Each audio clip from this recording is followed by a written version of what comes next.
students. So today in this lecture we will discuss the detailed explanation of transistors, and our focus will be to study and to understand the amplification process. As I told you in the previous lectures that the primary function of a transistor is to do amplification that is required in different electronic devices. So we will start our lecture with a brief discussion of how the transistor is formed. I have already made a video on transistors. You can watch that video that contains the preliminary information.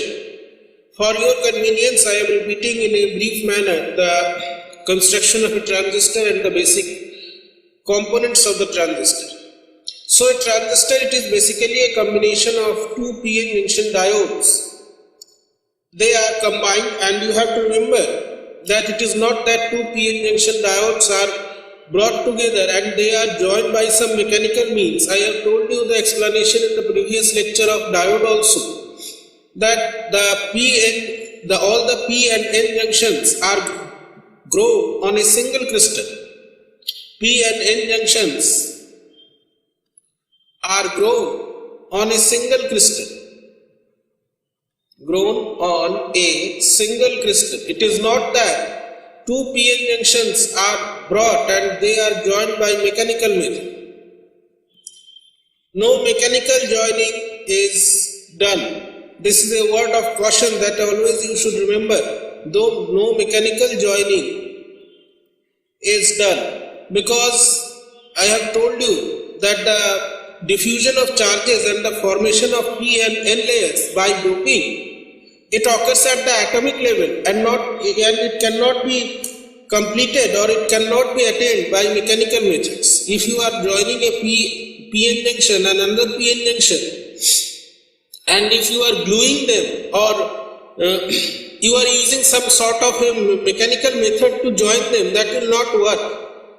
At the junction there will be ohmic resistance and that will not fulfill the purpose of transistor. So it is a combination of two p-n junctions that are joined, that are made on a single crystal, and one junction, one end or one terminal is common to both the p-n junctions. For example, this is a PNP transistor. Two sides are P, the middle one is N, that is common. Here it is NPN, two sides are N and the middle one is P, which is common. So this transistor, basically these three terminals or these three parts, they are known by special names. One is the emitter, then there is the base, and then there is the collector. So let us now understand the function of these three terminals and what are the special properties of these three terminals. So this is the emitter. Emitter means something that emits. So this is the part of the transistor that emits the charge carriers or the majority charge carriers. This section is highly doped so that it can supply the majority charge carriers. In case of NPN, the emitter is N-type material and it transfers or emits electrons or negatively charged particles. In the case of PNP transistor, this one is a P-type material and the majority charge carriers emitted by this emitter are holes or positive charge carriers. The next important reason is the base. This base is made thin. It is of the micrometer size and it is lightly doped. It is not very much doped, it is lightly doped. You will see why it is lightly doped and why it is made thin. And the last one is the collector. This collector, as the name implies, it collects the charge carriers or charge particles that are emitted by the emitter and they are passing through the base. It is moderately doped. Moderately doped means its doping level is higher than the base but less than the emitter. And this collector has a special property that it is larger in size than the emitter and base, because the collector is the region where there are many types of dissipations. But for convenience in drawing, we show the two regions, emitter and collector, of the same size. But practically this collector is larger than the emitter and base. Now this transistor that we are discussing, it is called BJT, bipolar junction transistor. And the reason is that bipolar junction transistor. And the reason behind this is that this transistor functions, or the current is carried by in this transistor by two types of charge carriers, the positive and the negative, holes and electrons. So since there are two types of charge carriers, this is called bipolar junction transistor. Junction because there is a junction or a meeting point. Junction means a point where many channels are meeting, or more than two or more than two channels are meeting. So this junction transistor is something like this. This is the junction where the two PN diodes are meeting, and it is bipolar because there are two types of charge carriers, the positive charge carriers, that are holes, and minus negative charge carriers, the electrons. These two types of charged particles contribute in current conduction. That is why it is called bipolar junction transistor. Now, the basic function of a transistor is to do amplification. Amplification, I have told you in the previous lecture that amplification means to multiply. Amplification means to increase. Amplification means gain. And the device that performs the function of power gain is called an amplifier.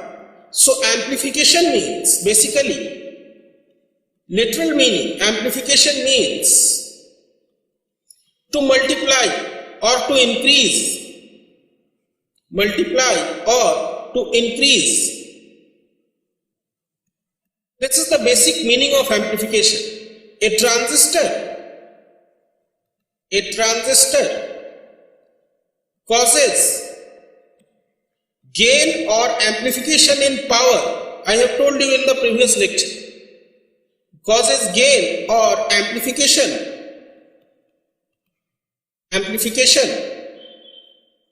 of power. So this is the device that causes gain in power is the transistor or the amplifier. Now we have to understand how this amplification is performed, how this amplification occurs. For this, the first thing that we need to understand, that we need to assimilate properly, is the process of biasing. Biasing, I have told you in the lecture of diodes that biasing means to apply an external voltage to a PN junction diode. Now, what is biasing of a transistor? Since the transistor consists of two PN junction diodes, so you are connecting the two PN diodes with external battery or external voltage that causes biasing. So this is the same process that is used in transistor also, but it has to be in a proper manner. It has to be in a specific way. What is the way? We will see this. So what is biasing of a transistor? It is connecting the transistor to an external DC voltage source or applying external voltage to the transistor is called biasing. This is the fundamental part of transistor action. You can see in this diagram, this VBE and VCE, they are the biasing voltages. This VBE, it is the biasing voltage that is applied to the base emitter junction, and VCE, this is the this is the voltage that is applied to the collector base junction. So this is the biasing that is applied. Now this biasing has to be done in a specific manner. We will see what is the specific manner. And we will understand this, that as how this biasing is done. Why this type of biasing is done, that is very important. So this is VCB, collector base. This section, that part containing the emitter and the base, this is called emitter base diode. Emitter base diode, or simply the emitter diode. Emitter diode. A part containing containing emitter and base. Emitter and base. This is the emitter base diode, the collector base or the collector diode. Collector base diode or the collector diode is the part containing collector and base. Containing collector and base. So these are the two batteries that have been connected here in the emitter base diode part and the collector base diode parts.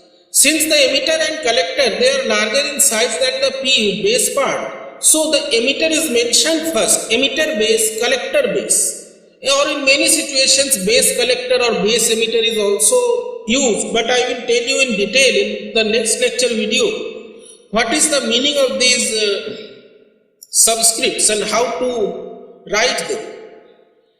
And these arrows, they are showing the direction of the electron flow. You can see this is the NPN transistor. The electrons are flowing from N region, passing through the P region and reaching the collector region. If you consider this diode, the emitter base diode, you can see that this one is forward biased and this one is reverse biased. You can see the negative N part is connected to the negative terminal of the battery and the P part is connected to the positive terminal. In this case, the P part is connected to the negative and N part to the positive terminal. So this is in reverse bias, this is in forward bias. This is the fixed condition. This is the method of biasing that is used in a transistor for amplification process. The transistor, you can understand this by considering this that it is a combination of diodes. So biasing the transistor means to apply proper DC voltage to these two diodes, the emitter diode and the collector diode. Now what is the method? I have told you. The emitter base junction, it should be forward biased, as you see here in this diagram. This is forward biased, and the collector base junction, it is reverse biased. So this part has low resistance, or low means low resistance, and this part has high resistance. And this is the fundamental configuration, you can say, or fundamental biasing method that is used for transistor action or amplification action. The collector base junction must be reverse biased so that the resistance is high at this end, and in the forward bias is applied to the emitter base junction so that the resistance is low in this region. Now you have to remember that the NPN transistor, the collector must be forward with respect to base. This is a fundamental thing that you should remember when you are performing the practical and when you are joining the circuits. If you have a NPN transistor, the collector must be positive with respect to base, and when the transistor is PNP, the collector must be negative with respect to the base. Now let us see how the amplification is done. How does amplification occur? Or how amplification is performed by a transistor? Amplification is performed by a transistor. So, as I told you, that transistor performs amplification by transferring the resistance from one end to the other, performs amplification by transferring resistance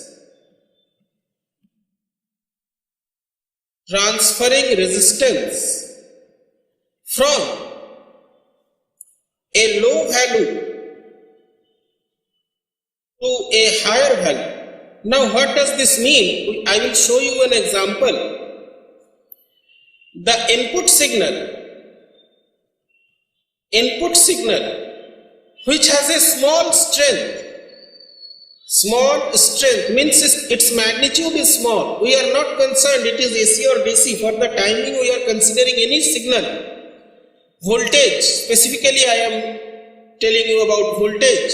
This has a small strength input signal at the emitter base junction. I am writing emitter base EB junction that has a low resistance.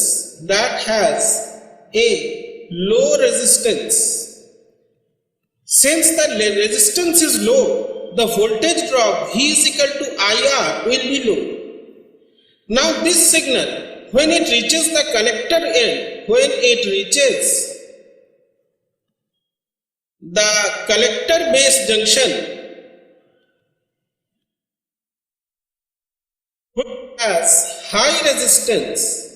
which has high resistance, the voltage drop V is equal to IR, is large. Why it is large? Because R is large. And at the collector base junction, the load is connected. The load or the external resistance where we want amplification, the load is connected at the collector base junction. This is how amplification is performed. Let us see an example. Suppose we have a load resistance which has a value of 1 kilo ohm, and let us assume that our input signal is very small. It is 0.1 volt, and this 0.1 volt produces a current of 1 milliampere. So the current in the collector is also 1 milliampere. The voltage at the output, if you calculate the voltage at the output, means the collector base junction, it will be V is equal to IRC. I is 1 into 10 to the power minus 3, and the resistance at the output is 5 kilo ohm, so it is 5 into 10 to the power 3. This is cancelling and this is 5 volt. So what you see, that the output is 5 volt when the input is 0.1 volt. This is called amplification, or more accurately it is called voltage amplification. Now this voltage amplification will also cause power amplification. In the input section, the power is P is equal to I into V, 10 to the power minus 3 into 0.1 volt. So it is 10 to the power minus 4 watt. And at the output, it is changing by one order. V is equal to P is equal to IV. So this is the output power. It is changing by one order, and it is 5 into 10 to the power minus 3. So this is occurring. This is causing the amplification or the gain in power. This is the function of the amplifier. So now I think you have understood how the amplification is performed. That is why the transistor is called transfer of resistance, and using these two terms the word transistor is formed. Transistor or transfers low resistance to high resistance, and this causes amplification, and this is combining these two terms we get the word transistor. Now one very important question arises: why the current through the reverse bias collector base is as high as the forward bias base emitter junction or emitter base junction? We have seen that the collector base is reverse bias. You can see this diagram that the collector base is reverse bias, and in the diode section you have studied, you have understood that the reverse bias has very less current. So what is the reason? That the current through the collector base, it is 1 milliampere, and in the emitter base it is also 1 milliampere. It is expected that at collector base, current will be at the collector end, it should be less than the current at the emitter, because it is reverse bias. Now let us try to find the reason, and the most important explanation or the most important factor in this case is the base current. The base always provides a current that is very small. The reverse biasing of the base collector attracts carriers from the emitter, and in this case when the base collector collects the charge particles or the charge carriers from the emitter, this current is quite high and base current is low. So this base is playing the most important role in making the current at the collector of the almost same magnitude as the emitter current. Now, why the base is so important? Let us consider this thing, why the base is so important. Suppose in the example or in the circuit that I showed you right now, the base terminal, it is shorted or the base terminal is removed. Now what would happen? I mean to say that this wire is removed. What will happen? In this case, it might appear to you that if the base terminal is removed, if the base terminal is removed, then all the charge carriers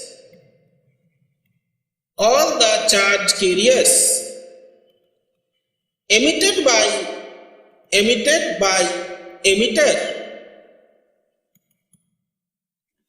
will be collected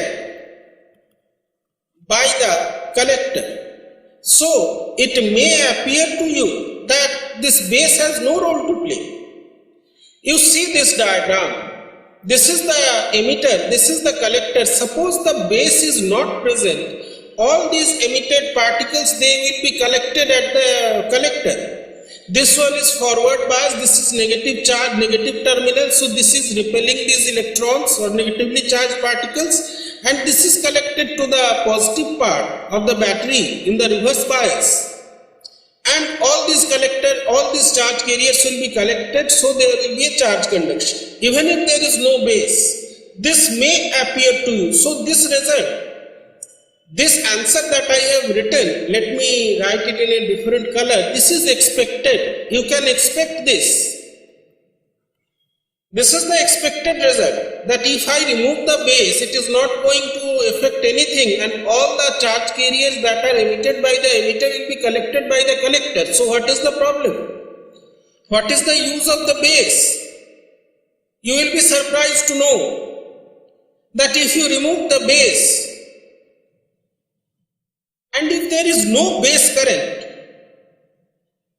there will be no emitter current and no collector current. If base is disconnected,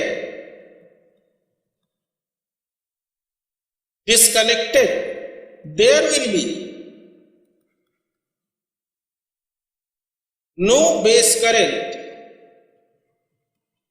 and consequently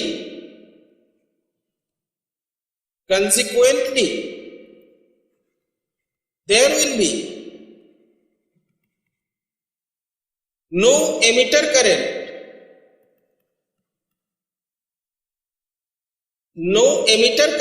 and no collector current. So your entire functioning of the transistor will stop. Now how it is so? Let us see the current relationship or currents in a transistor. So this current equation that is written for a transistor, this current equation is based on the conservation principle, i.e. the emitter current that is caused by the majority charge particles, majority charge carriers that are emitted by the emitter. This total current is formed by the base current and the collector current.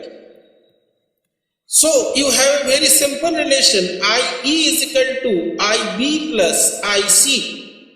This IB is very important because this 100% emitter current, it is made up of 1% base current and 99% collector current. The collector current is usually 99% or 98% and 1 or 2% contribution is from the base current. If this 1 or 2% it is not here, this is absent, this is 0, this big equation will fail, this equation will not be satisfied. So, the lower base current, basically it controls the higher currents in the emitter and collector. The base emitter junction is forward bias. This biasing is making the emitter to emit. If there is no base, the forward biasing will fail. The forward biasing will no longer be there. I mean, if there is no forward biasing, the emitter will not emit any charge carrier. Opening the base lead removes the forward bias. You have to remember this if someone asks, what is the role of the base? Because these things are not taught in any of the sections I have seen, in any coaching class or any YouTube channel. If base is removed,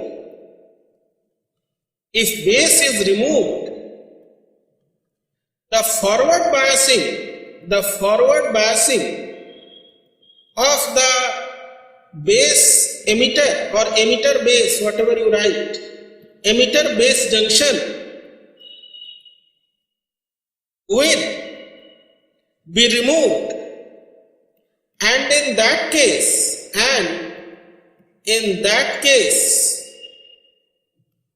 there will be no emission of charge carriers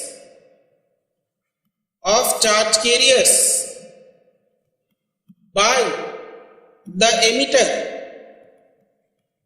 So what happens? The small base current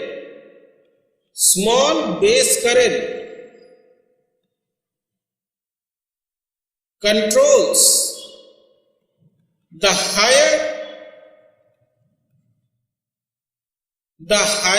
emitter and collector currents. This is the reason that base is very important.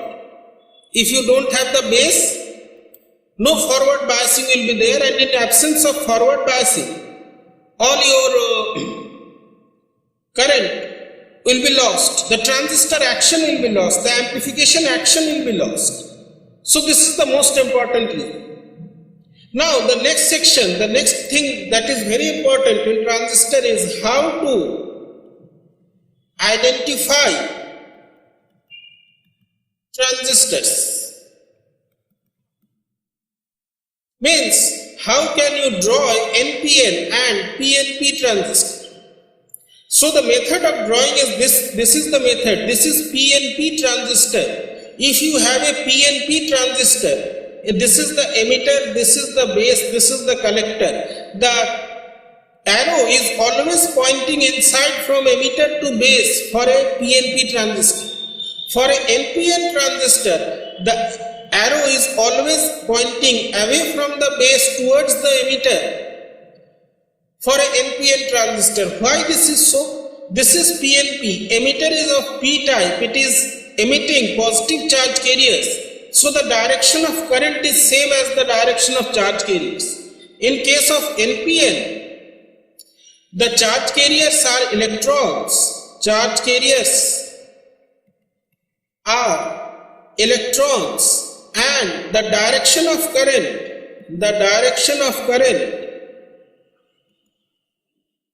this is E, current is opposite to that of electron flow. That is why these arrows are used. Many times I have seen while checking copies that students make the transistor diagram like this. Suppose it is PNP transistor, they are drawing like this. This is absolutely wrong. You cannot join the collector and the emitter like this. Although in many textbooks I have seen this type of a diagram, but you should avoid drawing this diagram. This one is the proper diagram. If you are drawing a PNP or NPN, whatever, you have to check the arrow direction. It is very important. And you should never join these two lines, the collector and the emitter. This is totally wrong. This means you are shorting the collector and the emitter and there is no contribution of base. You cannot do this. So take care of this drawing when you are drawing the sign for the transistor. It is very important. Now the next question is why the base current is important. I have told you, and what will happen the base is removed. That also I have told you. These are the questions that are very often asked in interviews and in higher voice exams. I have told you the answer. Now why this NPN is more preferred over the PNP? The reason is that NPN has, you can answer this question by yourself also, has electrons as majority charge carriers. Majority charge carriers, and the mobility of electrons is larger than holes carriers, and the electron mobility